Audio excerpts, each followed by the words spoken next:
Não me lembro mais quando começou essa paixão pelos bichos. Acho que já nasci assim. Os mais velhos diziam que passaria com o tempo. Os interesses seriam outros. Mas não foi bem isso que aconteceu.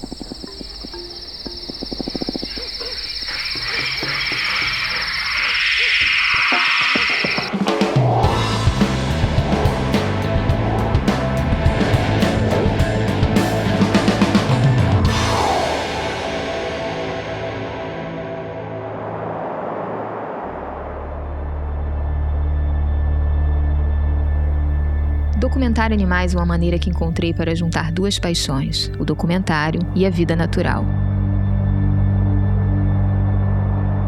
Para conseguir filmar animais, é essencial ter paciência, boa disposição, resistência, ter a capacidade de ficar em silêncio por longos períodos, saber caminhar no mato e em trilhas sem fazer muito barulho e trabalhar com equipe técnica reduzida.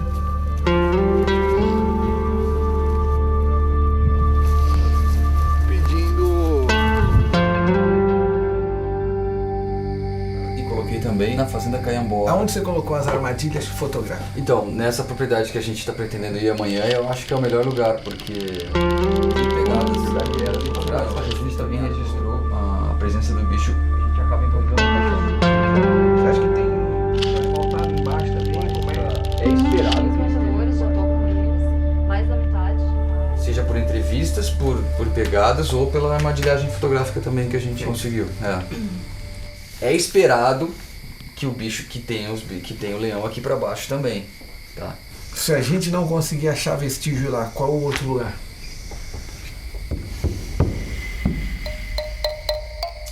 Então, ali onde tu falou no solo, né?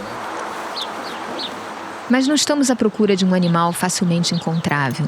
O leão-baio é quase um fantasma, um animal invisível. O que torna a realização desse trabalho fascinante e desafiadora. É um felino que tem muitos nomes. No Brasil ele é conhecido por vários nomes, como onça parda, leão-baio, puma. Aí o nome é bastante regional. É um felino de porte médio para grande, que deve ter em torno de, aqui na região, assim, o peso médio deve girar em torno de 60, 70 quilos. Eu não imaginava o que poderia ser um leão da montanha, um leão-baio. Porque esse animal ele tem uma capacidade extraordinária de predação, de distribuição. Ele ocorre em inúmeros locais, ambientes distintos. Ele é muito ardiloso, ele vive se escondendo. O que ele faz? É atacar à noite, mas não pessoas, é animal. É um animal solitário, difícil de ver. Mais fácil para os fazendeiros do que para mim, porque eles estão mais tempo no campo do que eu. Tem um território relativamente grande. Aí a gente não tem informações ecológicas aqui da região, mas a gente acredita que gira em torno de uns 50 a 60 km², em média. O que acontece? Que ele veio e ficou porque é um canto que ninguém mexe, ninguém caça, então ele tem alimento. Onde ele tem alimento, ele fica. Se não tiver, ele sai fora. Então, quer dizer, a gente não tem noção da capacidade desse predador, né? É algo realmente impressionante. O problema básico é que a gente não consegue ver o animal. Ali a gente dá sorte, fotografou bastante bicho, menos o leão, claro. Lá perto do Quina das Laranjeiras a gente registrou, né? Daquela outra vez que a gente foi aqui pra dentro também a gente registrou porque o senhor nos notificou ataques. Mas isso é um trabalho que demora muito tempo. Tu tem que começar... Tu faz assim, ó, contagens anuais. E para tu ter um grau de certeza muito grande, para um bicho desse tamanho, tu vai aí para 10 anos para tu poder afirmar com certeza que tem tantos bichos assim. Me mostra aqui então onde é o ponto que a gente vai amanhã. Lá perto do Quina das Laranjeiras. É esperado que o bicho que tem o leão aqui para baixo também. Aqui um pouco abaixo da área declivosa.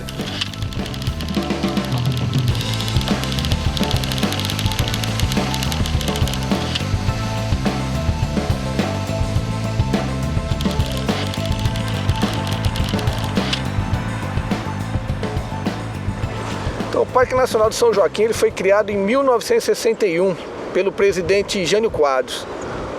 Atualmente, a gente está numa fase de transição e a gente está conseguindo transformar essa área num refúgio de vida silvestre, para que a pessoa possa ter contato com a natureza e a região se transforme num polo para pesquisa e para reprodução de animais e da própria flora poder se desenvolver sem a pressão humana em cima dela.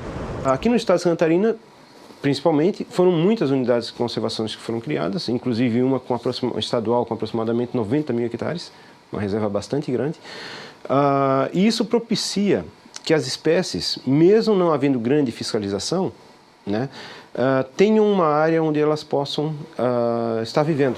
Então ele já não vai precisar estar correndo atrás do gado ou das ovelhas. Ele vai ter, dentro dessa área protegida, a própria reprodução dos animais silvestres, que deve garantir a ele alimentação e evitar o contato com o ser humano, que sempre é prejudicial para ele, né? E a área do parque agora, com essa modelação, está em quanto? 49.300 hectares. São 49 mil campos de futebol. Há registros de presença do animal desde o nível do mar até 4.000 metros de altitude, em desertos e em florestas tropicais. Sabe-se também que existiam pumas até mesmo na ilha de Santa Catarina, a partir de relatos de navegadores estrangeiros. É o mamífero americano com a maior distribuição geográfica conhecida, pelo menos a distribuição geográfica original.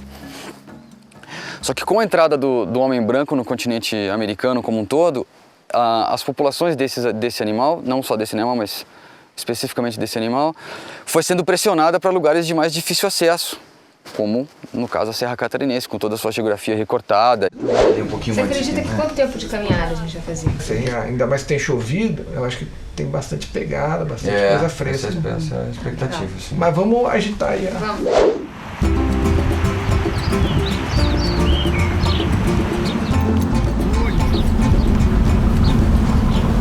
Eu nunca mais diminui.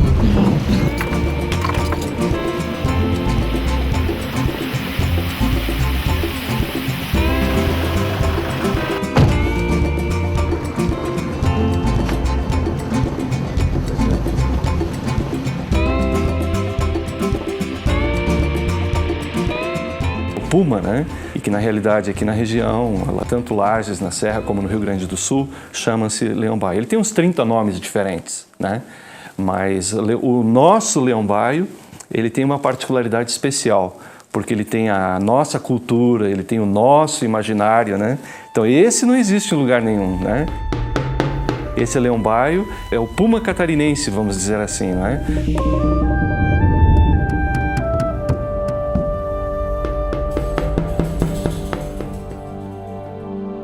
Além do meu fascínio pela espécie, há também um outro interesse especial. Originalmente, o puma era o animal que integrava as Américas. Sua presença revelava um elo americano, desde o Canadá até o sul da Argentina.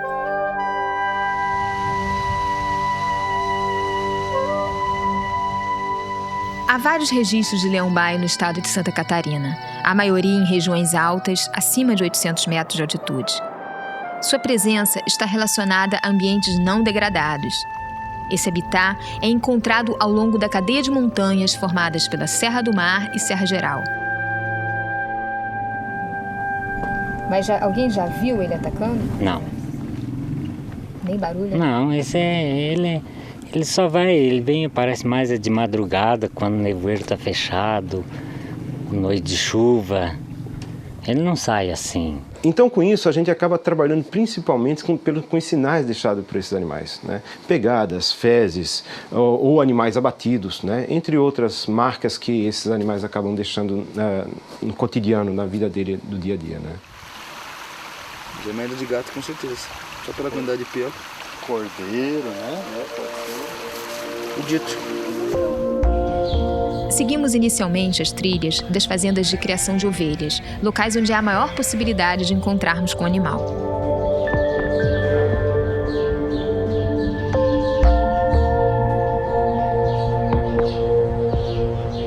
Teve uma época em que quase todo o nosso estado era habitado não apenas pelo leão-baio, mas também pela onça-pintada, hoje extinta em Santa Catarina. A extinção de uma espécie em determinada área é para sempre, sem retorno. De um lado, o homem, responsável pela alteração e degradação do meio ambiente. Do outro lado, a fauna, flora, habitantes originais daquele lugar, tentando sobreviver a essa alteração ambiental. E como é que acontecia assim, o ataque? Assim, quantos animais eram abatidos no geral? Ele normalmente, ele ataca e se alimenta de um animal só. O resto ele mata para brincadeira ou para... Não que ele vá se alimentar de outros animais, é um só. É uma, assim, como eu disse, é uma situação bastante regional, assim, né? A pecuária que é praticada nessa região, ela é extensiva. Ou seja, os bichos estão soltos no campo. E, consequentemente, se estão soltos no campo, para o leão, são como animais silvestres. Para ele não existe uma diferenciação. Teve noite de pegar até 12 ovelhas.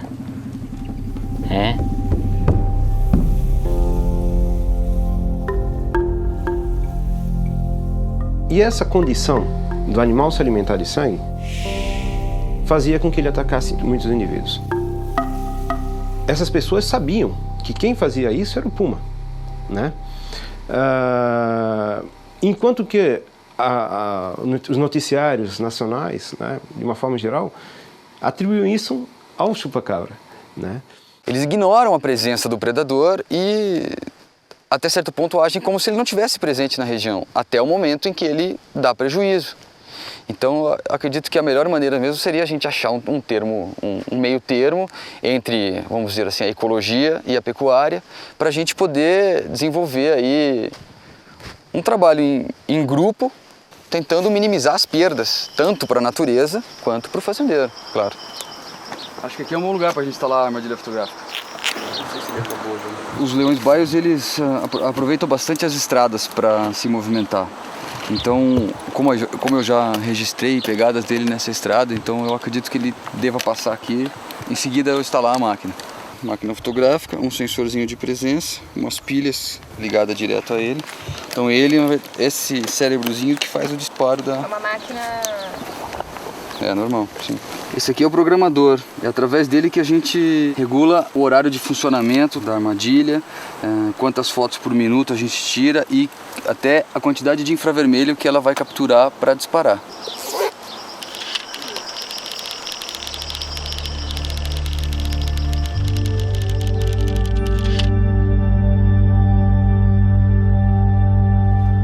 Sendo bastante otimista, assim, eu gostaria que a gente visse, porque é um bicho muito bonito, assim, eu acho que vale a pena mostrar para as pessoas, até para que elas passem a gostar um pouco mais do bicho também. Mas só ele vai dizer pra gente isso, eu não tenho o que fazer, a não ser ir atrás dele e tentar encontrar. Eu vou seguir contando, meu filho vai contar, e assim vai.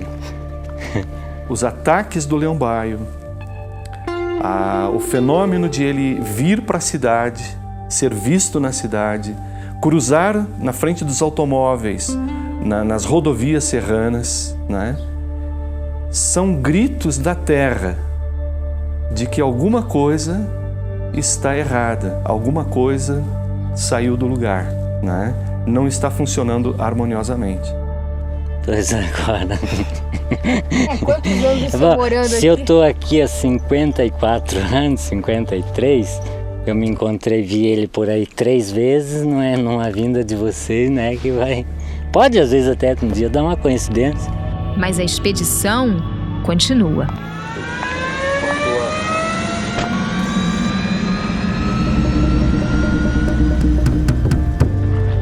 À nossa volta, mais histórias sobre o nosso personagem principal, o invisível leão-baio.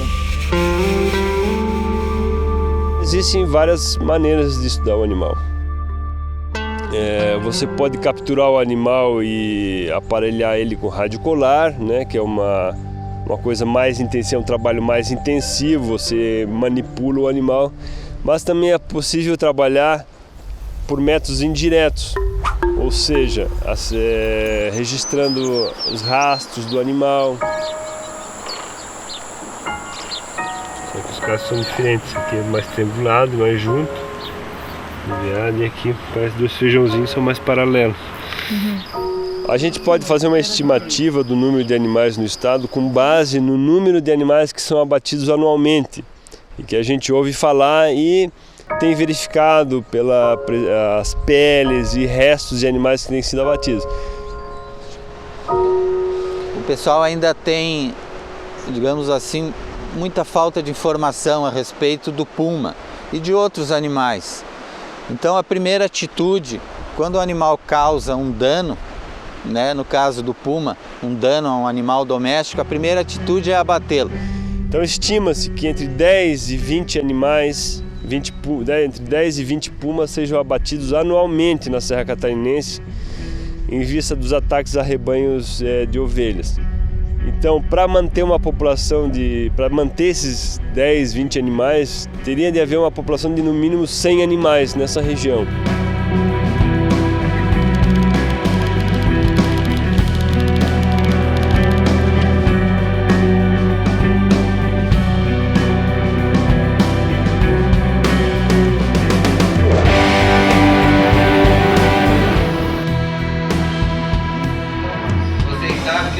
Agora tem outra ameaça importante. Quando se plantam pinos, né, não são todos os plantadores. Eu, quando estudei, a gente não tinha no currículo escolar temas ligados ao meio ambiente. Hoje eles já vêm com uma cabecinha formada, né? A gente aprende muito com eles. Um ano. Dia 1º de julho completa um ano que ele está aqui. Ele tem mais ou menos 14 meses de idade. Nós atendemos várias escolas. Então são vários professores, né, que passam várias ideias e isso acrescenta no nosso conhecimento, com certeza. O que aconteceu? A população foi crescendo em todas essas regiões, em todo o continente. E daí nós fomos invadindo o ambiente deles.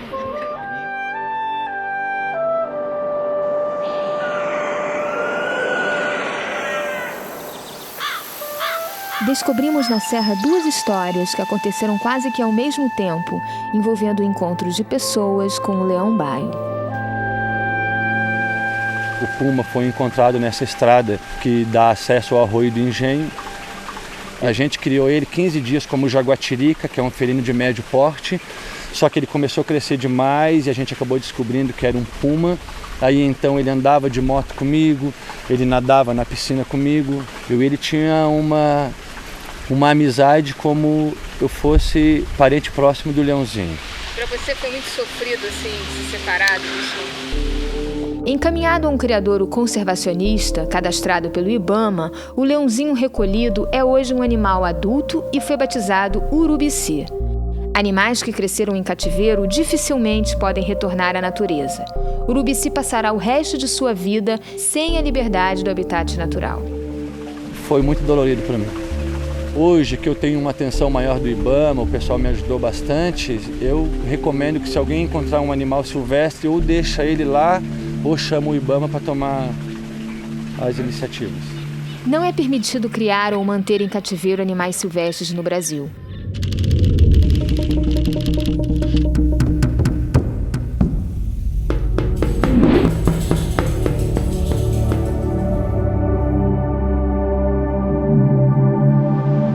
Um fazendeiro da localidade de Coxilha Rica encontrou o filhote, né? Segundo ele, encontrou o filhote. Os cachorros atacaram, esse animal subiu numa árvore e aí ele afastou os cachorros, acabou prendendo o animal, colocou numa gaiola e aí chamou a polícia ambiental. A gente não tem conhecimento se a mãe dele foi abatida ou não, mas isso é bem provável, que a mãe tenha sido abatida. É o que normalmente ocorre. Eles abatem o adulto e o filhote fica perdido e acaba chegando próximo às fazendas.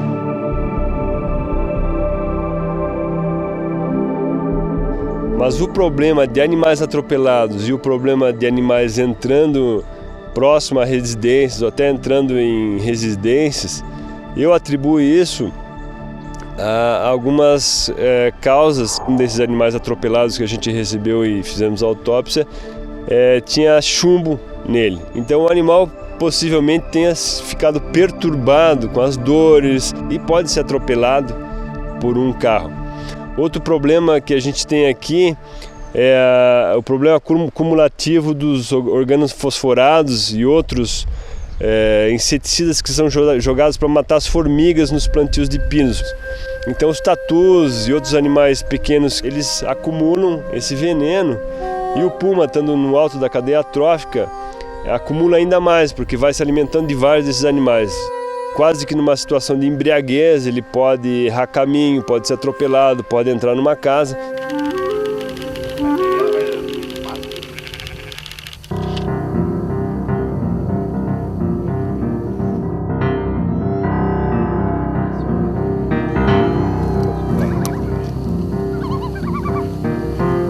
Infelizmente o pessoal mata, se os proprietários tiverem problema com ataque, a gente quer fazer um programa de ceder esses animais, fazer um acompanhamento, vai fazer um criador desses cães que são especiais, são ovelheiros mesmo, eles ficam com a ovelha. São importados esses cachorros? Hoje a raça que a gente está pensando em trabalhar é o Cuvas, né? Que ele é próprio para essas regiões mais frias, é bem peludo. O resultado das armadilhas fotográficas nos surpreendeu, funcionando como uma injeção de ânimo. Investimos no que parece ser a única forma de filmar o leão-baio na natureza, tornando-nos também invisíveis. A gente nunca fez uma armadilha filmadora. Ficaria bastante clara. Essa foi a primeira adaptação que a gente fez numa câmera. A empresa nasceu dessa ideia, dessa necessidade de construir um equipamento para trabalhar em campo.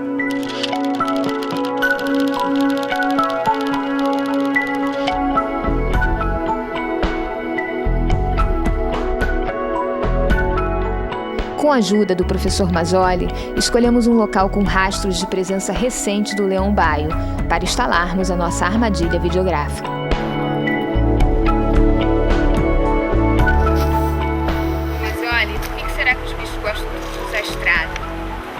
É mais fácil caminhar. É a mesma lógica do ser humano.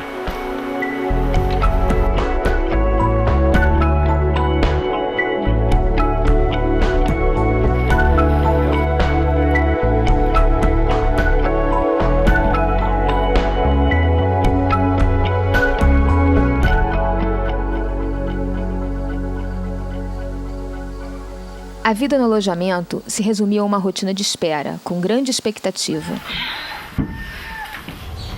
E também de trabalho psicológico. Controlar a ansiedade da equipe e, claro, testar meu autocontrole. O puma, como é chamado de leão-baio aqui nas montanhas, é encontrado não com facilidade, mas ele existe aqui na região por ter uma ampla área de vegetação ainda preservada. Então, animal que tem uma versatilidade muito grande, é altamente adaptável a vários tipos de ambiente. Então, não é surpreendente que ele ainda sobreviva aqui no sul do Brasil. Não sei se vocês estão percebendo que todo lugar que a gente vai tem rastro do bicho, todo lugar que a gente vai tem rastro do bicho. Então parece que, na verdade, o bicho que está atrás da gente, não é a gente que está atrás dele, né? Beleza, então ó. Mas os dias se passavam e nosso prazo chegava bem perto do fim. A armadilha também dava sinais de cansaço.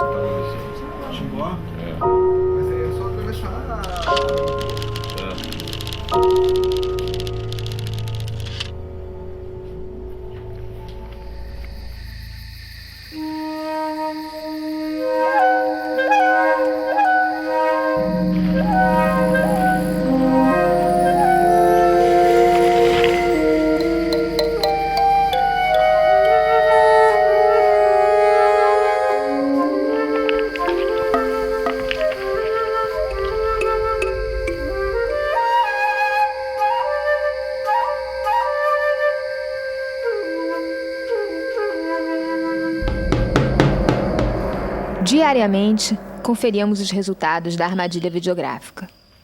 No registro, veados campeiro, queixadas, graxaíns e espaços vazios.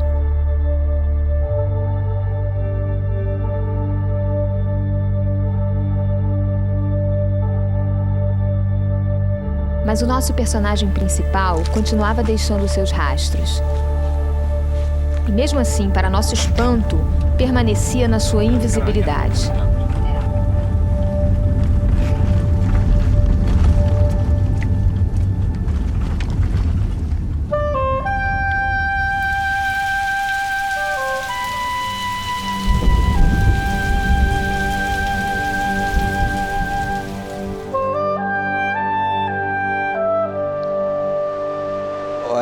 com certeza sensibiliza. A gente vê no olho das crianças, principalmente, que nos visitam, né? Eles levam a fotografia, eles levam a imagem e quebra esse estigma, essa má impressão do animal.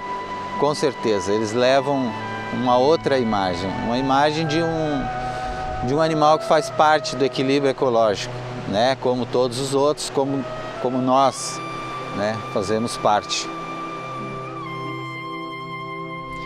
O puma, como um grande predador e como todo grande felino, ele sempre está no imaginário das pessoas e na cultura da Serra Catarinense também, né? Na cultura do gaúcho. O puma representa tudo que é de mais misterioso, belo e forte na natureza. Representa um estado de equilíbrio da natureza. Eu acho que onde o bicho existe, onde ele vai conseguir sobreviver no futuro, são aqueles lugares mais adequados, mais preservados. E hoje que a gente está falando tanto de ecologia e sabe da importância e dos serviços que a natureza presta ao homem, tanto no sentido de climático quanto produção de água potável, o puma ele representa toda essa natureza em equilíbrio.